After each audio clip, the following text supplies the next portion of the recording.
Hürmetli vatandaşlar, bugünkü leksiyalarımızı başlayımız. Leksiya desek Hacı Roza, Washington'dan sözleyimiz. 11. ayının 9. günü Cuma günü Washington'da Amerika Qo'shma Shtatlarning Jumhur Xalq Jamhuriyati hükümetinin ishga qo'shilgan, masalan, davlat mudofaa ministrlari ve tashqi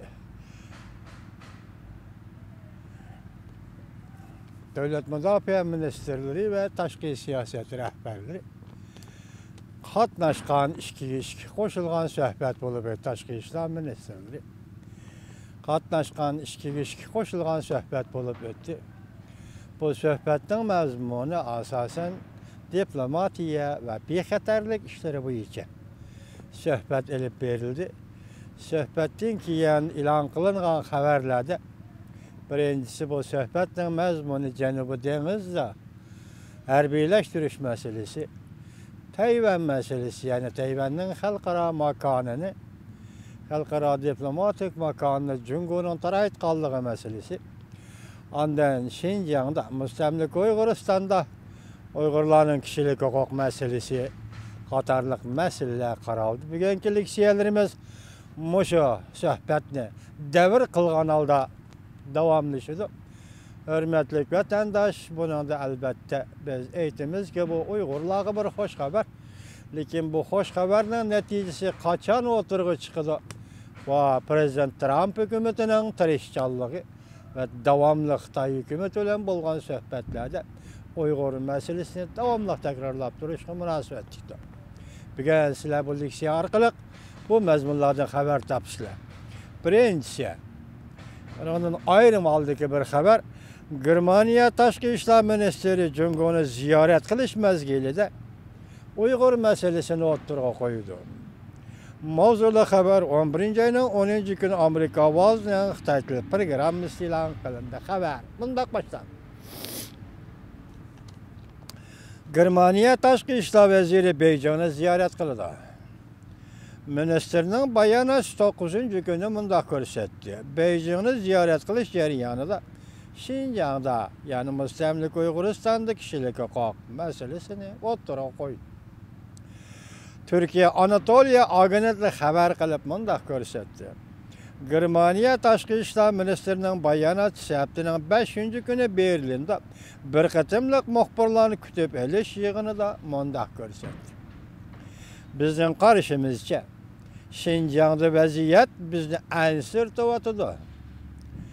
Minister Mas, Cunqurning Tashqi ishlar ministeri bilan ko'rishganda bu masalani o'ttirg'a qo'ydi. Germaniya Tashqi ishlar ministeri yakshanba kunidan boshlab Cunqurni ziyorat qildi. Cunqur Şinjan'da atalmış qayta kasbiy tarbiyalash lagerini qurdi.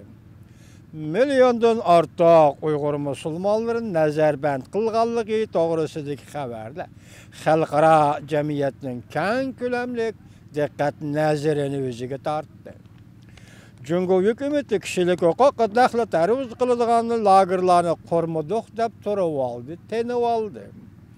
Lekin Cunqur hukumati va bu hukumatni qo'llovchilar nazarband qiladiganlarning nemishqa hozirgacha bola chaqisi bilan ko'risholmaydiganligi, advokatlar bilan uchrasholmaydiganligi, ko'risholmaydiganligi va qaysi vaqtda qo'yib beriladiganligi to'g'risida hech qanday tushuntirib qo'ymadi va tushuncha bermadi.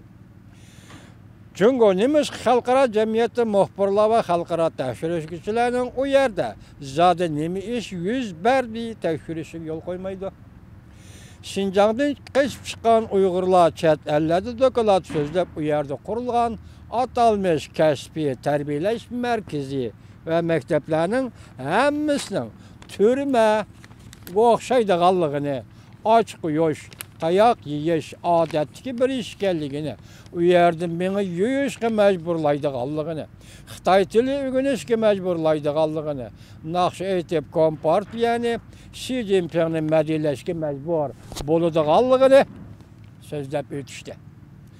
Germaniya Tashqi ishlar ministri Mas Cunqurni ziyorat qilish mezgilida Germaniya Cunqur ikki taraf 12 ayda ötküzüldiğen kişilik hukuk diyalogiga tayyorlik qilish xizmatlarini muhokama qildi. Bu haftaning 4-kuni Germaniya parlamentining bir qism a'zolari Şinjan Uyg'ur avtonom rayonida Uyg'ur musulmonlarini bostirish siyosatini oxirlashtirish to'g'risida murojaat e'lon qilgan edi. Beijing yana bir xabar, hurmatli vatandosh, zo'r xarajat ajratib Şinjanda yig'ib olish lageri quryapti. Mavzuli xabar 11 ayning 9-kuni Amerika ovozining Xitoy til programmasi e'lon qilindi. Xabar bunday boshlandi.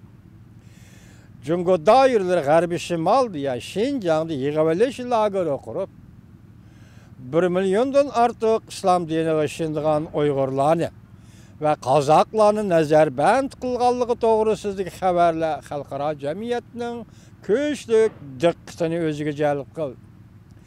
Beijing mundaq dedi, Jungo dal hozir shu yerda, ya'ni shu rayonda radikal islomik radikallar bilan kurash qilyapti. U yerda kasbiy tarbiyalash maktabi qurdik.